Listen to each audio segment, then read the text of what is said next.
Reciban todos un cordial saludo. Bienvenidos a nuestro último día del curso de trastornos del neurodesarrollo, el cual es organizado por la Unidad Educativa La Salle Trinidad y el Centro de Neuropsicología.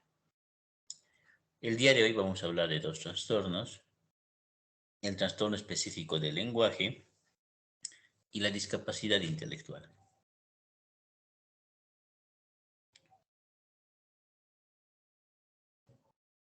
Dentro de los trastornos de la adquisición del lenguaje tenemos uno que es el retraso del lenguaje y dos, el trastorno específico del lenguaje. Denominamos retrasos del lenguaje a los problemas de adquisición de este proceso cognitivo, el cual es influenciado generalmente por factores externos. Por ejemplo, el bajo nivel socioeconómico, la interacción inadecuada entre padres e hijos, lo cual hace que haya una disminución de la comunicación entre ellos, la falta de estimulación del lenguaje en la familia o la escuela. Todos ellos juegan un rol importante en el desarrollo del lenguaje, pero cuando estos están ausentes o son muy escasos, los niños tienden a presentar una demora en el desarrollo de esta habilidad, el cual se manifiesta a través de lenguajes expresivos muy simplificados y con cierta afectación en la articulación de las palabras. Sin embargo, muestran una buena comprensión. A continuación, vamos a revisar una entrevista entre un logopeda y un niño, donde se puede mostrar de manera evidente estas dificultades. En esta entrevista, el logopeda le pregunta al niño: ¿y qué es lo que no te gusta hacer en casa? El niño responde: no sé, no, no correr. En vez de decir correr, dice correr, porque me canso y me doy. Luego le pregunta el logopeda: ¿y ya sabes qué harás en vacaciones?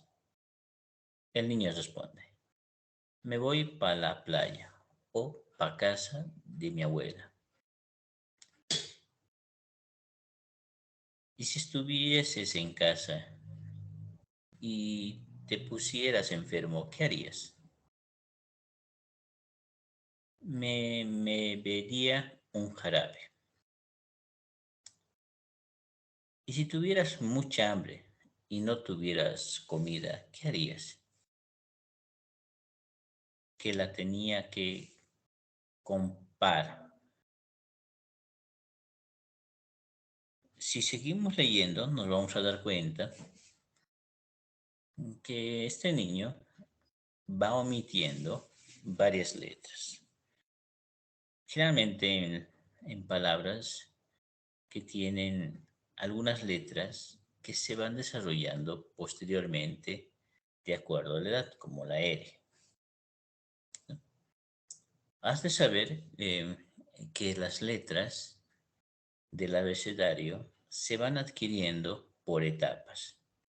Hay un desarrollo fonológico y es así que primero, por ejemplo, se aprende la M, la P y al último se aprende la R. Y para aprender la R tiene que aprenderse otras letras primero. Entonces hay una relación entre la articulación y entre las habilidades que los niños van adquiriendo, aprendiendo cada una de ellas que sirven como base para aprender otras letras más. En el caso de este niño, tiene esa dificultad. Sin embargo, si te das cuenta en esta lectura, que puedes revisar más adelante, quizás ver toda la entrevista, nos vamos a dar cuenta que el niño tiene una respuesta relacionada con la pregunta que se ha hecho. Hay una coherencia. Uno pregunta sobre vacaciones y el niño comienza a responder sobre playa y sobre la relación con la abuela. pregunta sobre enfermedad y el niño responde que va a beber un jarabe, ¿no? Hay una concordancia entre lo que se pregunta y lo que responde el niño. Por lo tanto, la comprensión está muy bien desarrollada.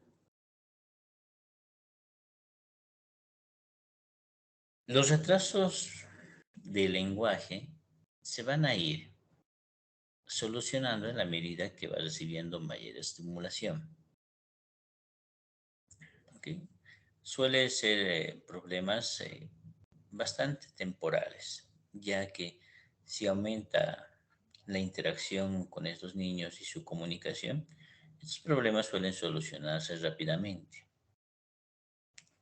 En cambio, el trastorno específico del lenguaje o TEL es un trastorno congénito. Significa que tiene una fuerte carga hereditaria. Es muy probable que un niño con esta condición tenga padres o abuelos que también hayan tenido algún trastorno del lenguaje. Presenta inicialmente como un primer signo el habla tardía. Son niños que tardan mucho más en el desarrollo del lenguaje que el promedio, ¿no? Se estima que la primera palabra se diga alrededor del año y que el lenguaje o que el vocabulario vaya aumentando durante el siguiente año. Y de ahí en adelante se espera un progreso importante en la cantidad de palabras que puede pronunciar y comprender. En los niños con trastornos específicos del lenguaje, tarda mucho más en iniciar el habla y en aumentar el vocabulario. También se nota que la combinación de palabras, es decir, la unión de palabras, también tarda mucho más tiempo en ellos.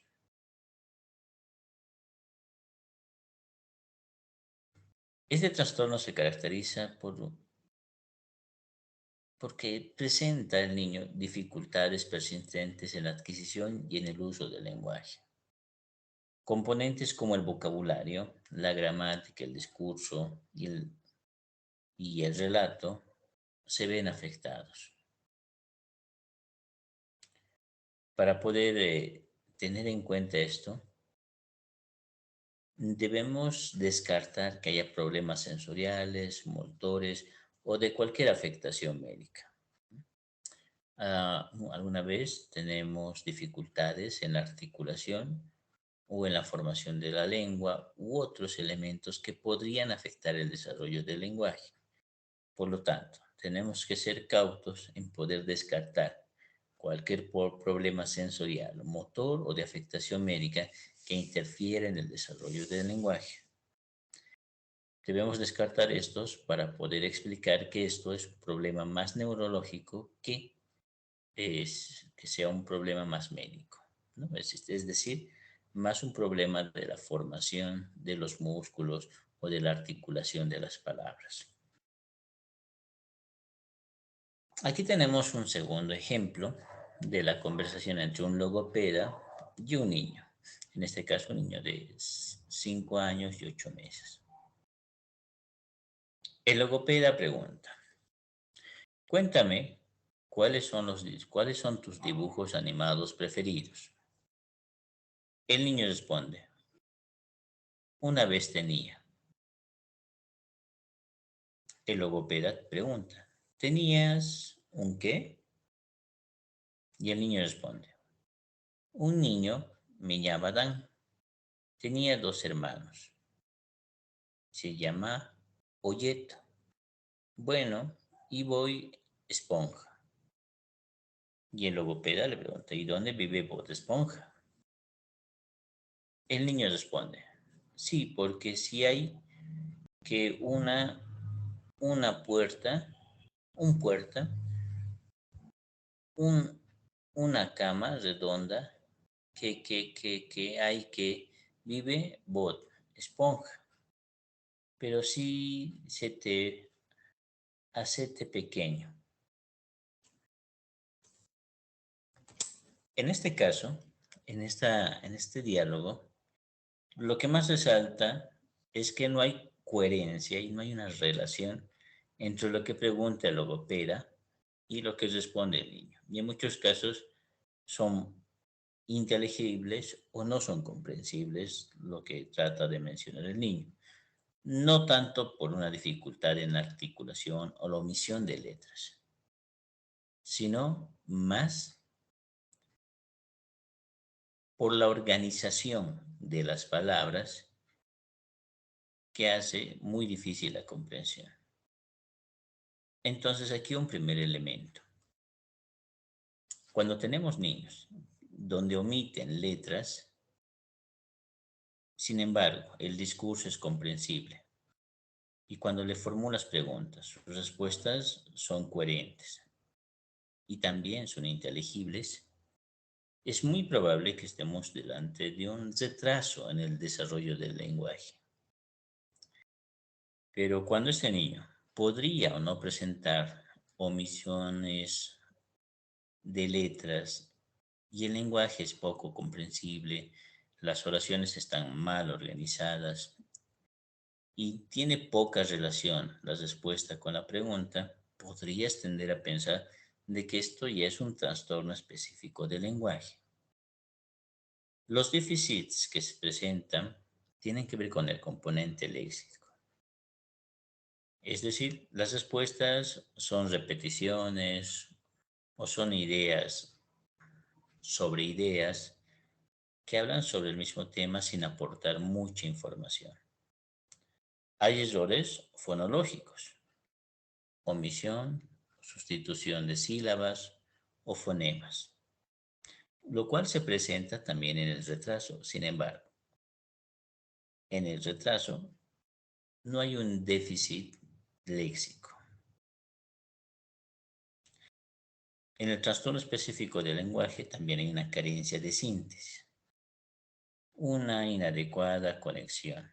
Es decir, estas oraciones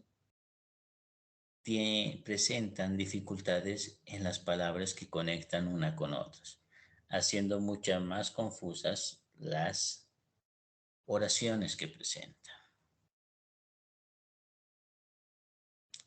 Sobre el TEL, o el trastorno específico del lenguaje, tenemos poca información a nivel cerebral y no tenemos una referencia de por qué se da.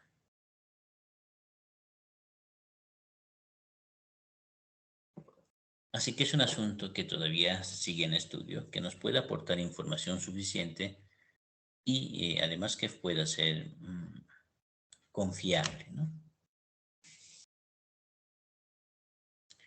En estos casos, los niños no son conscientes de los errores de la naturaleza fonológica, es decir, no se dan cuenta de la omisión o sustitución de fonemas o sílabas en la palabra, ¿no?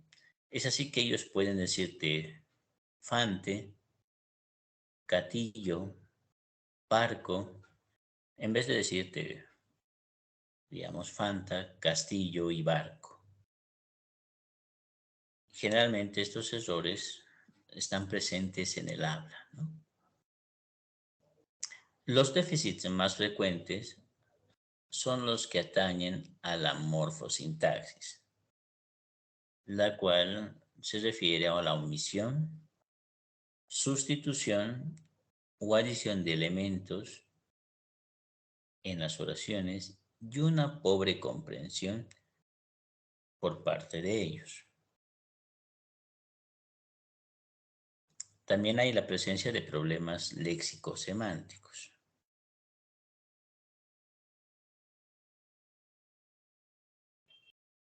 Hay una demora en la combinación de palabras, es decir, los niños para formular un diálogo o hacer pedidos a los padres se ven obligados a decir dos, tres o más palabras, como decir quiero un vaso de té, dame leche o cosas similares.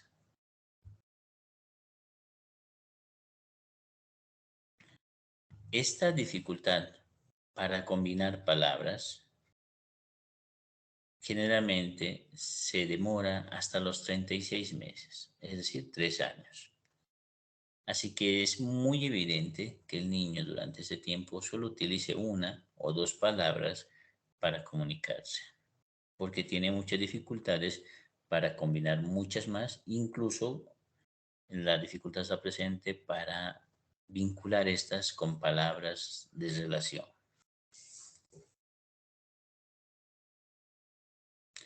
Por lo que presentan complicaciones para comprender el significado de palabras y también dificultades para comprender oraciones complejas y largas. Entonces, si usamos palabras nuevas con estos niños o usamos oraciones extensas, ellos van a tener mucha dificultad para comprender lo que les estamos pidiendo.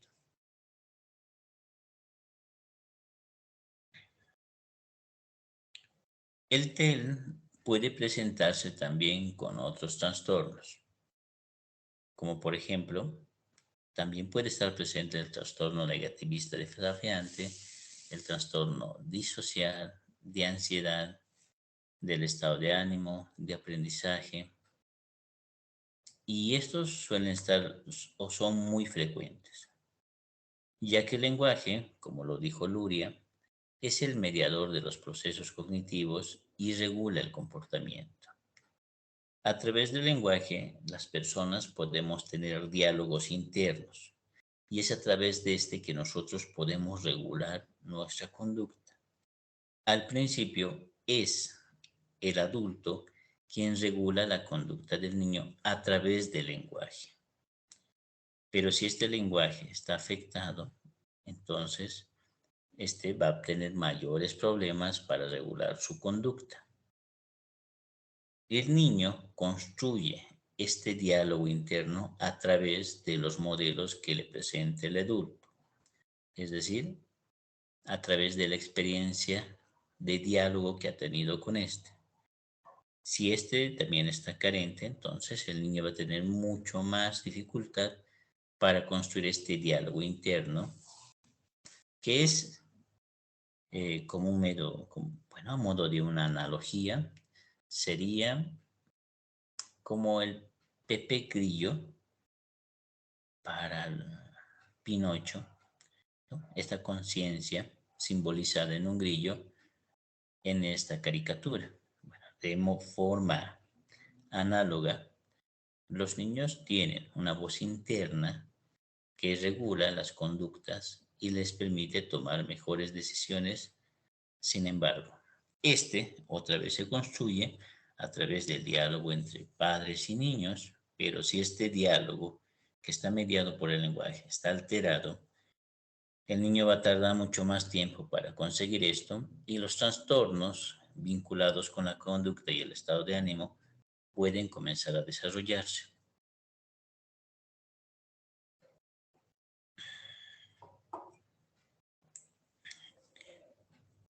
Al igual que muchos de los trastornos del neurodesarrollo, el lenguaje no es lo único que se ha alterado. También otros procesos cognitivos comienzan a verse afectados por la dificultad de desarrollo del lenguaje. Por ejemplo, hay una disminución en la velocidad de procesamiento de la información, por lo que va a tardar más tiempo en aprender nueva información y en recordar la información almacenada en la memoria.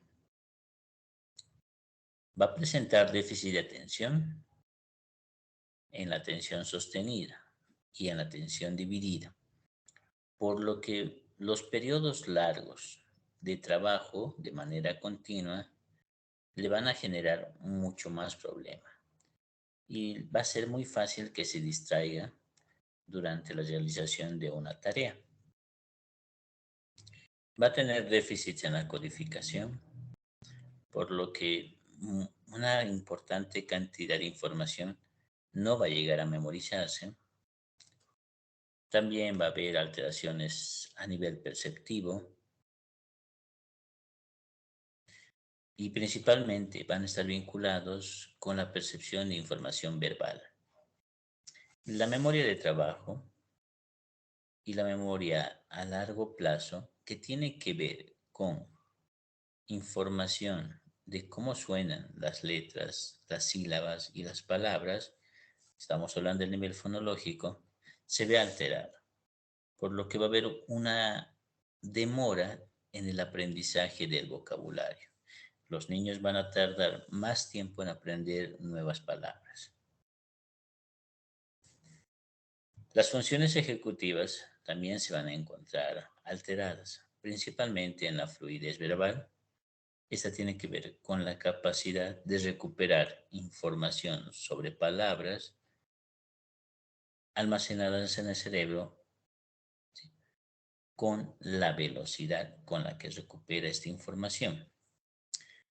La inhibición verbal, que tiene que ver con nuestra capacidad para evitar distracciones, en este caso, distracciones de tipo verbal. La planificación y los procesos de categorización. Las principales funciones ejecutivas se ven afectadas. También las habilidades y destrezas automatizadas. Por lo que, además del lenguaje, va a ir presentando una serie de alteraciones cognitivas que pueden afectar su aprendizaje. No es solamente el lenguaje, ¿sí? Claro que el lenguaje es lo más visible dentro de las alteraciones, pero la dificultad de desarrollo de este proceso cognitivo va a afectar el desarrollo del resto, pues debemos entender que todos los procesos están interconectados y si uno se afecta, este puede afectar el desarrollo del resto, como lo estamos describiendo ahora. Ahora nos toca revisar los criterios diagnósticos del DSM-5.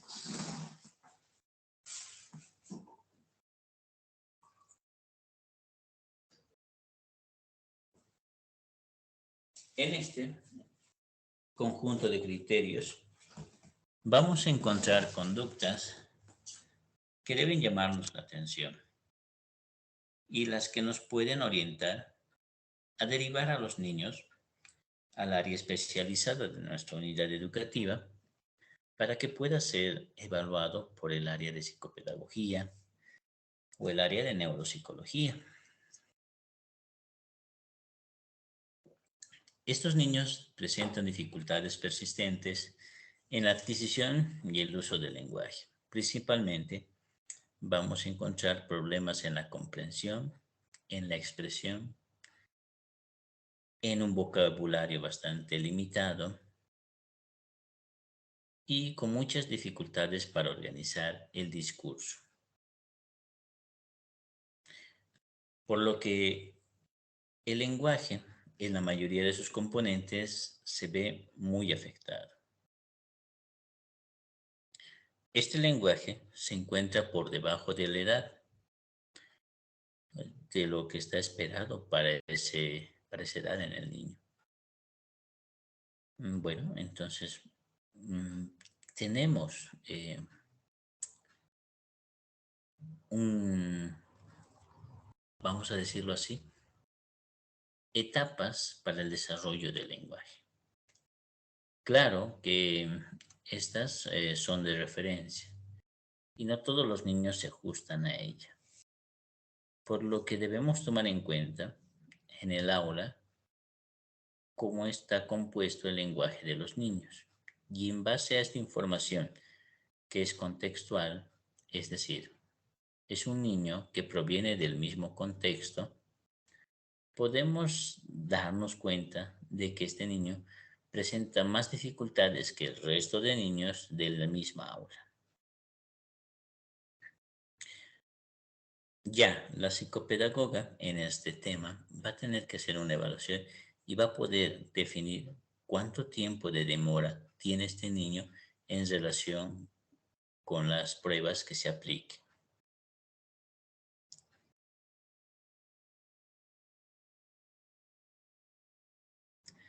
Generalmente, los niños con TEL presentan síntomas desde un principio, son bastante tempranos. El lenguaje se desarrollaría o comenzarían las primeras palabras alrededor de un año, por lo que desde los un año uno se puede ir dando cuenta cómo va desarrollando el lenguaje en el niño. Al ser un proceso cognitivo que tiene que estar presente a edades tempranas, nos podemos dar cuenta mucho antes lo que está presentando el niño. Así que esto es un trastorno que se presenta en periodos tempranos de su desarrollo. Debemos tener en cuenta que las dificultades que presenta el niño no deben ser necesariamente atribuibles a problemas sensoriales o auditivos, por lo que antes de continuar con el diagnóstico, el niño debería haber sido evaluado a través de una especialista médico en audición para poder descartar cualquier problema auditivo.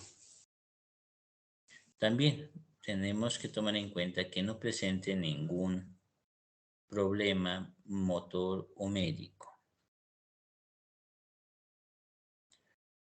También debemos tomar en cuenta que el niño no presente una discapacidad intelectual, lo cual vamos a constatar a través de una prueba de inteligencia. Y que esto tampoco esté vinculado a un trastorno del desarrollo como el trastorno del espectro autista. Debemos descartar entonces los trastornos y alteraciones auditivas o motoras para poder comenzar a pensar de que esto podría ser un TEL. Todas estas alteraciones podrían afectar sus relaciones sociales, su comportamiento, sus relaciones con sus compañeros de aula. También podría disminuir su capacidad de juego, podría encerrarse en sí mismo, podría comenzar a presentar cambios bruscos como la agresividad.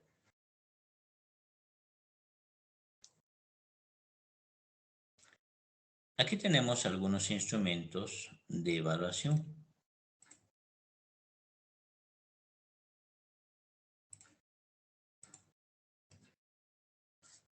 Debemos tomar una prueba de inteligencia. En este caso, al verse afectado el desarrollo del lenguaje, se sugiere que sea una prueba de inteligencia no verbal, donde podamos medir la inteligencia sin tomar en cuenta el lenguaje, ya que si tuviéramos que tomar el lenguaje como un elemento de evaluación, las puntuaciones serían muy bajas y es probable que no represente el nivel de inteligencia del niño, ya que uno de los factores que estamos evaluando ya sabemos que se encuentra afectado. Para evitar esta distorsión de los puntajes, se sugiere pruebas como el TONI 2. Debemos también evaluar los componentes del lenguaje como, por ejemplo, la expresión, la comprensión, el uso de vocabulario, el uso pragmático del lenguaje. Y esto podemos hacerlo con una prueba bastante sencilla que se llama ELO, Evaluación del Lenguaje Oral, que es capaz de evaluar todas estas habilidades o componentes del lenguaje en un tiempo corto y brindarnos información bastante útil.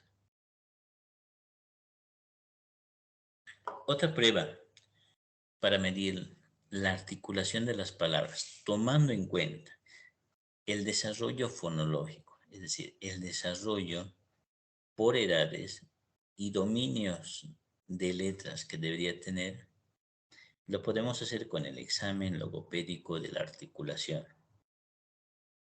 ¿Ok? Podemos aplicar dos pruebas, una de inteligencia y otro de lenguaje, que nos permita tener información suficiente de cómo se está presentando este trastorno. La intervención en estos casos está muy vinculada al quehacer del especialista. Todo esto puede comenzar con ejercicios de discriminación auditiva, en la cual se le pide que pueda discriminar sonidos de palabras, sonidos como canto de pájaros, el sonido de una bocina,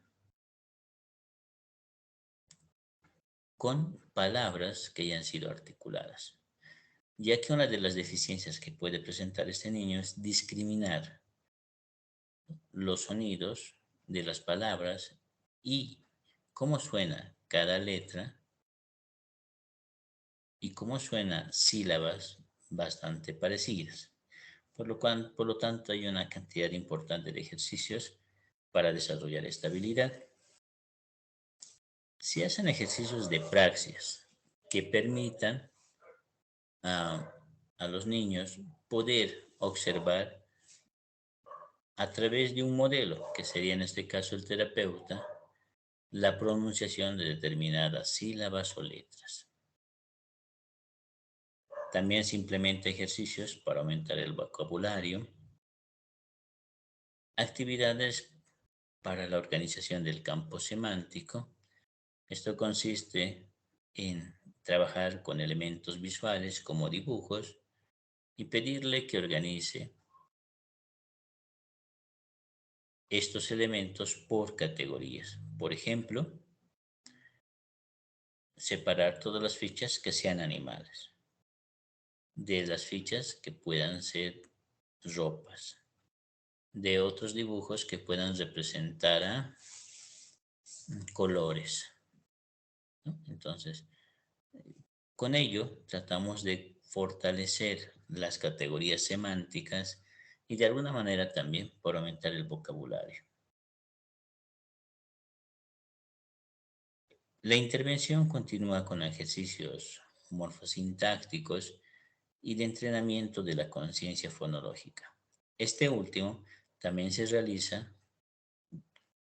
en actividades o en trastornos como el trastorno específico de la lectura o dislexia.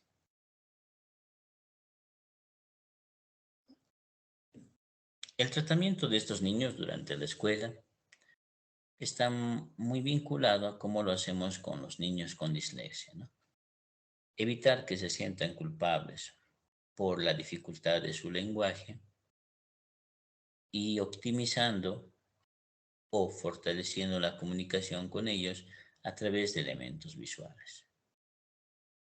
Hay que tomar en cuenta que estos impedimentos tienen un factor neurológico de base genética, por lo tanto son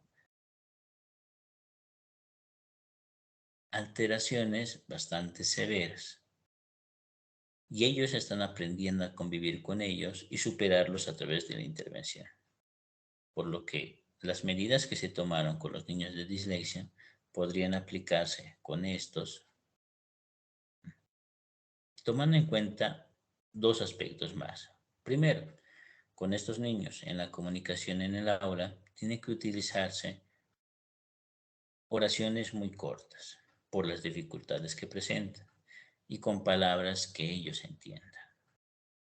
Por lo tanto, hay un esfuerzo de concretar y traducir a palabras muy simples los enunciados de las tareas.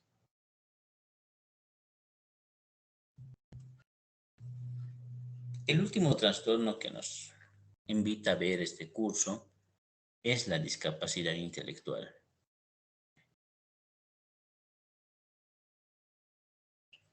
Es un trastorno que inicia durante el desarrollo y particularmente durante el desarrollo fetal, es decir, mientras está en el vientre de la madre. Y si recuerdas bien nuestras primeras clases, hemos hablado sobre trastornos de migración y en ella te mencionaba una serie de alteraciones del encéfalo muy severas y muchas de ellas estaban relacionadas con discapacidad intelectual, epilepsia y alteraciones motoras. Por lo tanto, la mayoría de las discapacidades intelectuales tienen lugar o se forman durante el desarrollo en el vientre de la madre. Aún no conocemos exactamente cuáles son las causas. En esa clase te mencionábamos que había una cantidad importante de factores y el 30% de ellos era genético y el 70% era ambiental. Esta deficiencia en su desarrollo hace que el niño muestre limitaciones en el funcionamiento intelectual y en su capacidad para adaptarse al entorno. Se caracteriza porque presenta un coeficiente intelectual inferior al promedio y por debajo de 76, ¿no? O un coeficiente intelectual de 70. Lo esperable, ¿no?, en la mayoría de las personas es que este coeficiente fluctúe entre 90 a 110 y el promedio es de 100, un coeficiente intelectual de 100, que es lo que tenemos la mayoría de las personas. Cuando esto desciende hasta 70 o por debajo de ella, tenemos un niño con una discapacidad intelectual. Mientras más baje este coeficiente, se considera que la discapacidad es mucho más grave. Este funcionamiento intelectual con dificultades hace que el niño no se pueda adaptar con facilidad hacia los entornos, por lo que, como vamos a ver un poco más adelante, ellos van a requerir una atención muy especial. Y es más, muchos de ellos van a tener que asistir a centros de educación especial.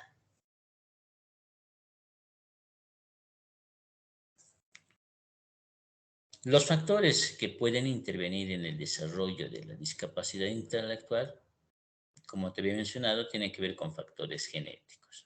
La variación en el número de, o, bueno, en el número de cromosomas o en la forma de los cromosomas. Muchas de estas alteraciones se van a producir mientras se desarrolla el sistema nervioso central, interrumpiendo el cierre del tubo neural o con la presencia de hidrocefalia, como te había comentado en las primeras clases de este curso. También los problemas gestacionales como la mala nutrición materna, la ingesta de drogas, alcohol o el hecho de que la madre haya sufrido infecciones durante el embarazo pueden favorecer el desarrollo de alteraciones neurológicas que derivan en discapacidad intelectual. Después del nacimiento,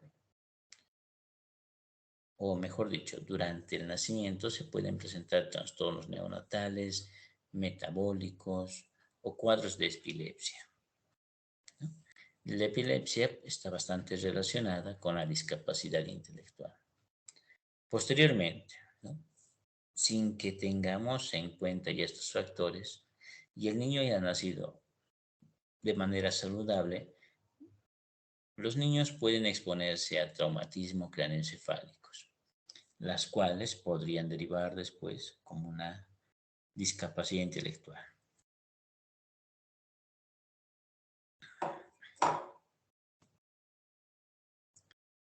La discapacidad intelectual tiene grados de severidad, desde leve hasta profunda. La discapacidad intelectual leve presenta dificultades en el aprendizaje. Tiene problemas para establecer relaciones sociales y tiene muchas dificultades para comprender el riesgo de las cosas o acciones. Por más que tú le expliques que algo es peligroso, él tiene mucha dificultad para comprender los riesgos.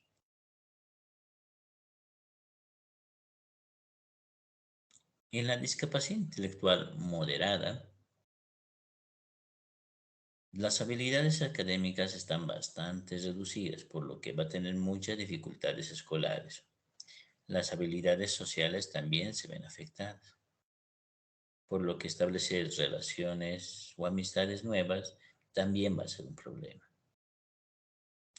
Y tienen dificultades también para tomar decisiones sobre sus actividades de vida cotidiana, como vestimenta, alimentación, desplazamiento.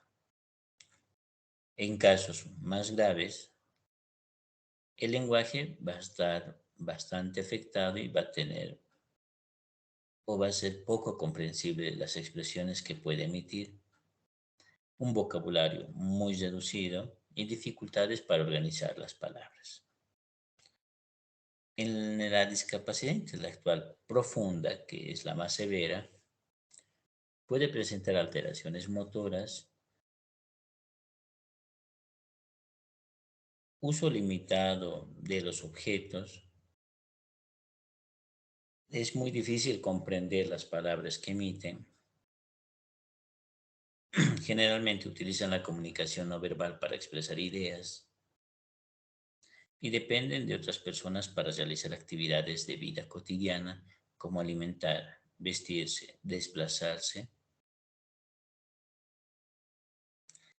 La discapacidad intelectual puede además estar acompañado con trastornos como el TDAH, la depresión, la ansiedad, el trastorno del espectro autista y trastornos de movimiento estereotipados.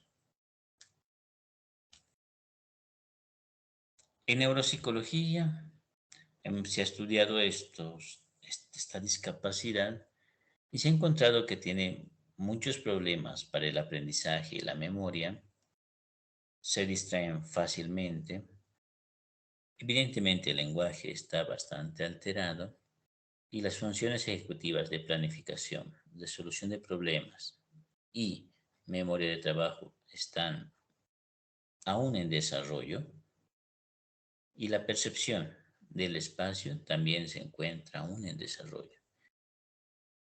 Por lo que además de presentar esta discapacidad, los procesos cognitivos como la atención, el lenguaje, las funciones ejecutivas, la memoria y la percepción del espacio se encuentran alteradas.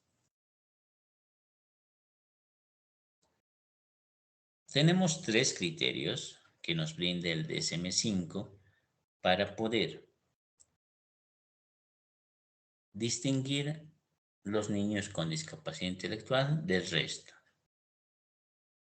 Uno de los criterios nos habla de deficiencias en el razonamiento, la resolución de problemas, la planificación, el pensamiento abstracto, el juicio, el aprendizaje académico y otros tipos de aprendizaje por la experiencia, obteniendo puntajes bajos en las pruebas de inteligencia, por lo que el primer indicador es mostrar deficiencias académicas, las cuales después se pueden expresar en un coeficiente intelectual bajo a través de pruebas estandarizadas. Muestran un déficit adaptativo, es decir, les cuesta mucho adaptarse a su entorno y les es difícil alcanzar la autonomía, por lo que constantemente están dependiendo de otras personas. Estos déficits intelectuales y adaptativos deben estar presentes en periodos de desarrollo como la infancia o la adolescencia. Recuerda que esta discapacidad intelectual se puede dar en niños normales después de un traumatismo cráneoencefálico.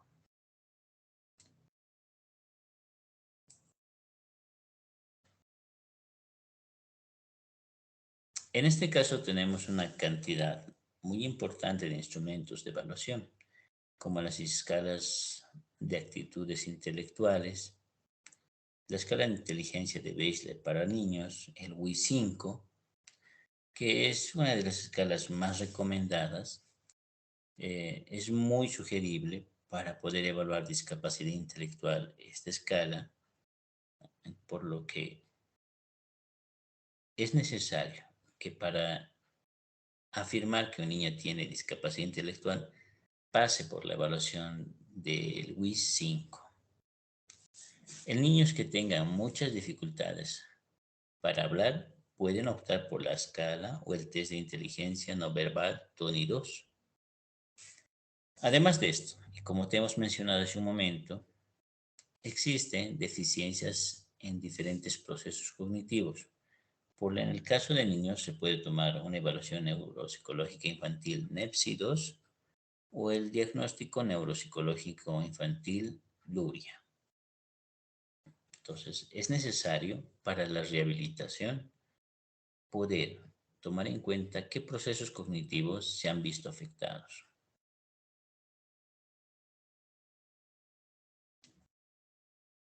Durante la intervención de estos niños, debe tomarse en cuenta que el objetivo que tenemos es buscar la independencia en sus actividades de vida cotidiana.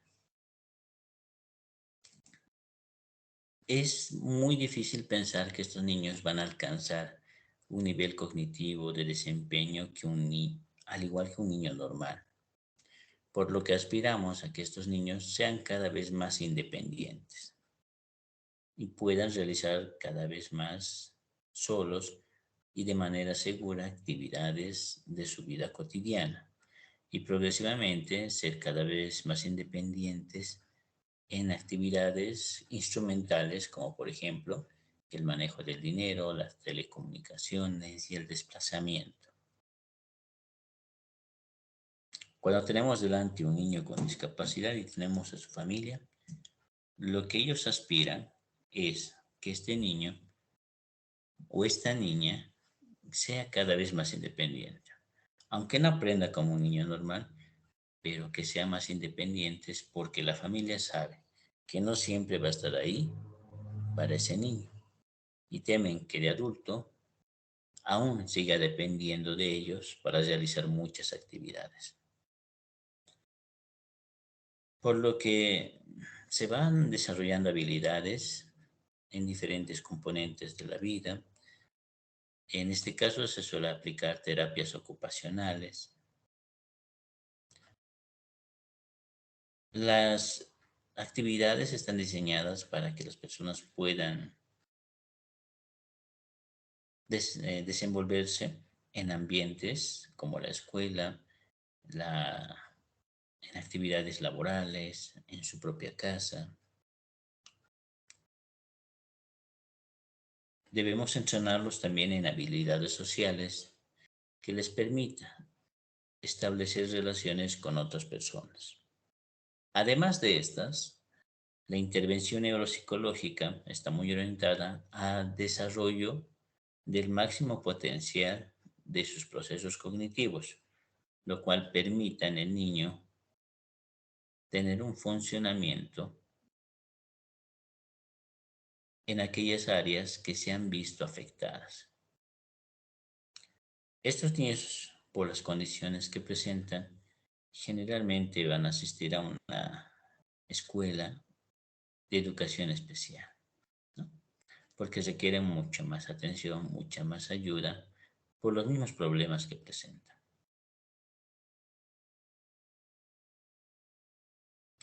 Es así que si había algún niño en una unidad educativa, vamos a decirlo normal, va a requerir también bastante apoyo. Y por las dificultades de relaciones sociales, quizás tengamos que también trabajar con los estudiantes para hacer que él se sienta mucho más seguro donde va a estar. Además de hacer modificaciones en el ambiente que evite riesgos en ellos, como por ejemplo tapar las tomas de corriente. Estos son los dos últimos trastornos que nos tocaba analizar. Espero que esta información haya generado dudas que nos permita tener un diálogo.